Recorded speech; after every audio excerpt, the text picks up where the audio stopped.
tayo po ay magbabalik sa ating palatuntunang #blessings. Kumusta na, Father Mar? Opo, at maganda itong mga naririnig natin sa kanila dito. Oo nga medyo tinatamaan nga ako kasi... Ako nga tinamaan Talaga ha? Saan ka tinamaan? No? Ano bang nakita mo? Magandang mag-pick up tayo dito sa magandang talakayang ito.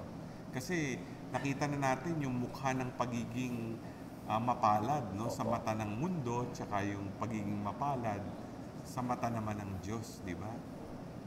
Maganda yung sinabi ni Pamela kanina kasi isa sa mga issue nga yung kwento niya na yung nanay niya pag may pera masaya, pag walang pera malungkot, di ba? Pero yung ba talaga? Di ba? Yung ba talaga? Kasi sabi ng Panginoon, kahit inuusig ka mapalad ka raw no?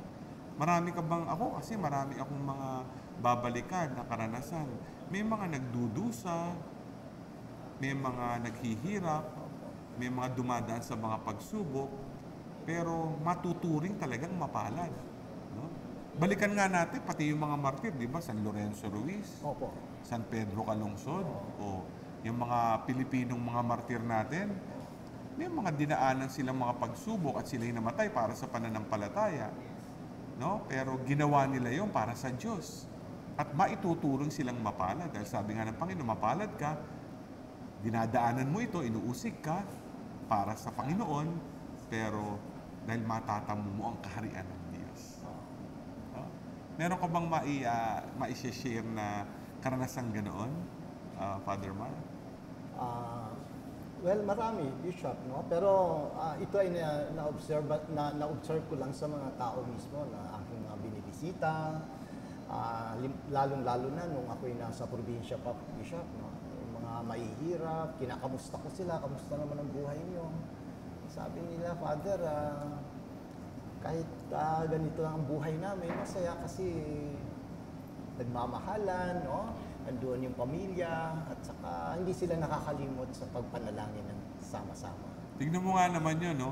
Kasi parang alam nila kung anong basic na kailangan nila sa buhay. No? Kayo ba, ikaw, maganda Pamela, i-share mo nga yan, no? Sa iyo, no? Ano ba ang masasabi mo sa iyong sarili na maituturing mong mapalad ka? Kapag halimbawa po, pag nasa bahay ako, kunwari po may problema yung family ko o kaya naman pag sa school, stress, ganun, pagod, pupunta na lang po ako ng simbahan, magsiserve ako. At doon ko mararamdaman na blessed pa rin po ako kasi kahit anong mangyari, kahit maraming pagsubok, na pinagdadaanan, alam ko pong hindi niya ako pababayaan, pati yung family ko. Ganun po. Galing ano? Kung titignan nga natin, no, may mga tao nga pag dumadaan sa matinding pagsubok sa pamilya, hindi alam ang gagawin. Yung ibang mga kabataan, nagdodroga, naglalasing, nagpapariwara, no? Pero ikaw, sabi mo, sa gitna ng dinadaanan mo, ikaw pa'y pumupunta sa simbahan, naglilingkod ka, at nakikita mo, hindi ka nag-iisa, nandoon ang Diyos. No? Ikaw, Ronnie, kamusta ka naman? Anong ma-share mo naman tungkol dun sa aspetong yun? Yung sa akin po, Bishop, na parang every time na kapag may problema ka, maswerte ka o blessed ka kung marirealize mo na kahit anong problema yung pagdadaanan mo, nandyan ng Diyos para sa'yo, para supportahan ka sa lahat ng nangyayari sa buhay mo. May nangyari po sa akin one time, that was 2013. Ako po ay na-confine sa hospital. And I found out na sinasabi ng mga co-teachers ko na, ang malas mo naman kung kailan magpapasko, saka ka nagkasakit. Pero I realized na hindi pala talaga ako malas, Bishop. Kasi that time, dun ko na-realize na sobra palang dami ng tao na nagmamahal sa akin noon. Ang daming taong bumisita dun sa hospital na kung saan ako na-confine for 2 weeks. Tapos dun ko rin na-receive yung mga letters ng mga students ko na, Sir, pagaling ka po, miss ka na namin. Parang dun ko mas na-appreciate yung mga tao sa paligid ko na mas mahalaga pa pala kaysa dun kaysa makita ko yung sobrang unfortunate na nangyari sa akin na nagkasakit ako.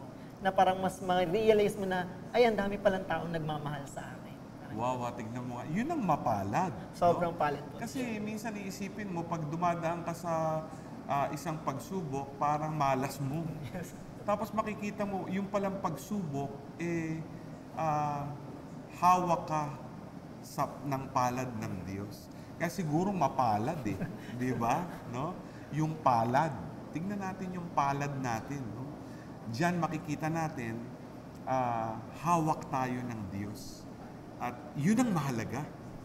Hindi mahalaga yung mundo, hindi mahalaga yung material na bagay, hindi mahalaga yung ikaw ay makaranas ng kasarapan sa buhay, o ikaw ay may kontrol, makapangyarihan ka.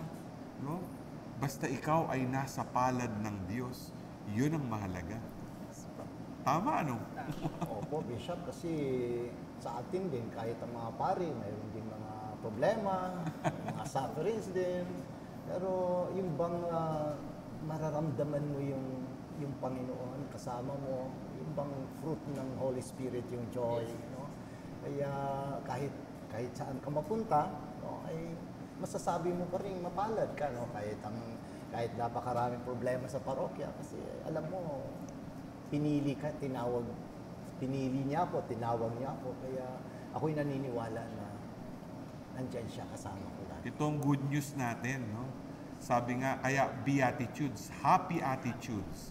Ito yung kapalaran mula sa Diyos, hindi kapalaran na mula sa mundo. Amen. May signal na naman. Opo, signal na naman. Kaya magmamalik po muli ang palatuntunang #blessing.